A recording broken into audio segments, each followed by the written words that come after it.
The morning America turned its back on her, Aiko Tanaka was 9 years old. A windy spring morning in 1942. She stood beside her father on the cracked sidewalk outside their grocery store in San Pedro, California. Across the street, a radio in the barbershop window carried the voice of a politician promising that America would remain the land of liberty, and forever stand against tyranny. Her father stood still, wiping his hands on his apron. "Liberty," he whispered, as a soldier stapled a white notice to the telephone pole outside their store.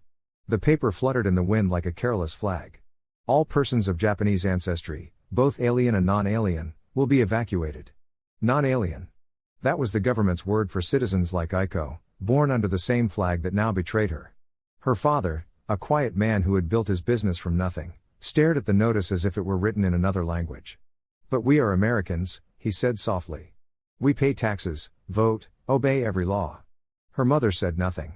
She simply turned the sign in the window to closed. They had 1 week to handle their affairs, and then to disappear. Her father tried to sell the store, but no one would pay what it was worth. The neighbors came, their eyes downcast but their hands greedy. Mr. Reynolds, who once stopped by for free produce when times were hard, offered $10 for the delivery van. "It's the best I can do," he said, not meeting her father's gaze. Her father nodded once, wordless. The piano her mother loved, the one she played every Sunday after church, sold for $3. Aiko watched strangers carry it out. The sound of its legs scraping across the wooden floor stayed in her ears for years. She thought she heard one last note as the door shut, a broken goodbye. That night, the house was silent. Even the wind outside seemed ashamed. When the day came to leave, they wore their best clothes. Her father in a pressed shirt. Her mother in a navy blue dress. "We will not look like criminals," her mother said. But that's exactly how people looked at them. As they boarded the bus, soldiers with rifles stood on both sides of the street. Aiko looked back at her neighborhood, at the curtains drawn tight, at the white steeple of the church whose pastor had once preached, "Love thy neighbor." No one came to say goodbye. No one came at all. The camp was a wasteland. Row after row of tarpaper barracks. Barbed wire. Guard towers. Dust. A hand-painted sign called it Camp Manzanar. The wind never stopped. Her father hung his framed citizenship papers on the wall beside their cots. "So they remember who we are," he said. At night, voices drifted through the thin walls, mothers crying quietly, men cursing under their breath, children asking when they could go home. Her father still rose before dawn to sweep the dirt floor, as if tidiness could hold back despair. At mealtimes, they stood in long lines for watery stew and rice. Her mother, who once ran her own kitchen like a chef, now ate tasteless food beside hundreds of others. "Why us?" Aiko asked once. Her mother hesitated. "Because we look like the enemy, even when we are not." But Mr. Romano and Mrs. Bauer, they came from Italy and Germany. "They're free." Her mother's eyes filled with tears she refused to let fall. "Sometimes freedom is not about laws, Aiko. It's about who America decides to see." That winter, the camp loudspeaker crackled every evening with speeches from the outside world.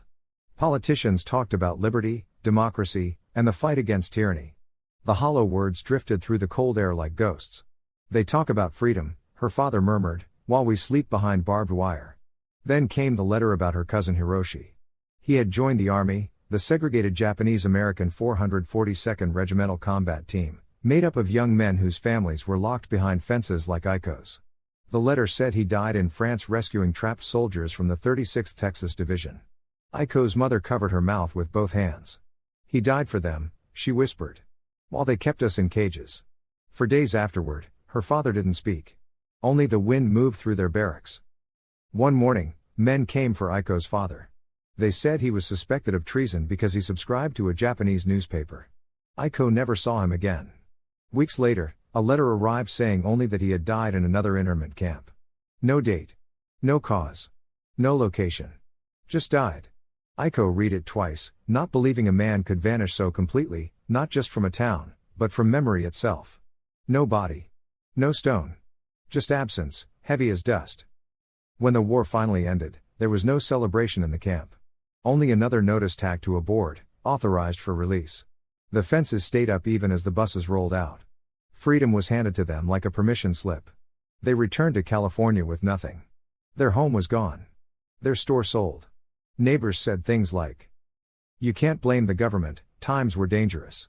Or, "It was for your own safety." Aiko grew up. She went to college, married, and had children. She taught civics, about rights, about the Constitution, though the words sometimes caught in her throat. Her mother grew old in silence, deprived of the life that might have been.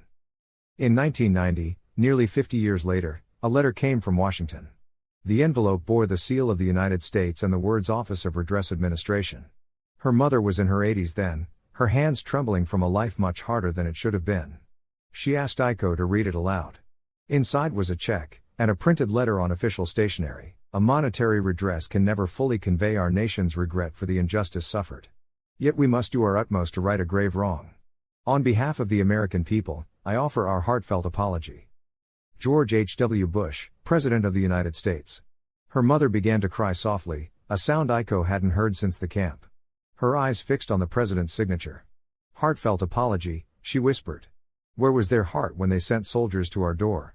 She folded the letter carefully and set it beside her husband's framed citizenship certificate, the same one he had hung in their barracks half a century earlier. Two papers side by side. One promising equality. The other admitting betrayal. Outside, children played on the sidewalk, their laughter carried on the same California breeze that had once carried the sound of soldiers' boots. Aiko thought of the politicians who had spoken of freedom while voting for fear. Of the pastors who preached brotherhood but stayed silent. Of the neighbors who turned away. Of her cousin, of the barbed wire, of the Constitution that had been nothing but paper when it mattered most. A nation that forgets its own people, she said quietly, forgets itself. That night, Aiko sat alone at the table. The apology letter lay before her, illuminated by the kitchen light. She imagined the men who had signed the orders in 1942, their pens scratching across paper, their faces calm, their words wrapped in false patriotism. They had called it relocation. They had called it evacuation. But it was imprisonment, fear and betrayal dressed in the language of freedom. The next day, her mother called. Did you know, Aiko? Your father had $300 in the bank when they came for us? Aiko paused. I didn't. He went to withdraw it before we left, her mother said. The manager, a man he'd known for years, said the account was frozen. Wartime security, he called it. We never saw a penny again. We lost everything, our home, our friends, your father. We lost what might have been. Her voice trembled. Oh, how I wonder the life we could have had if someone had only stood up and stopped the madness. Stood up to demand that the words in the Constitution and Declaration actually meant something. Not words that vanish when times are hard.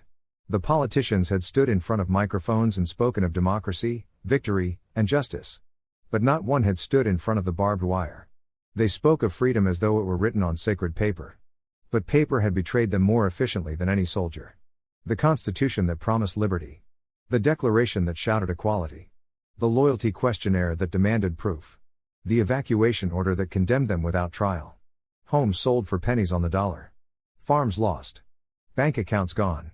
Over $400 million stripped from Japanese-American hands, while German and Italian Americans walked freely down the same streets. Aiko's mother fell silent. Through the receiver came only her breathing, faint, steady, tired. Aiko whispered then, not to the government, not to the flag, but to the little girl she once was. You were right to be angry. And for the first time in a very long time, Aiko let herself cry. Hey, thanks for listening, hope you enjoyed it. If you haven't already done so, please hit the like or thumbs up for us. It really makes our day and keeps us motivated to make more stories.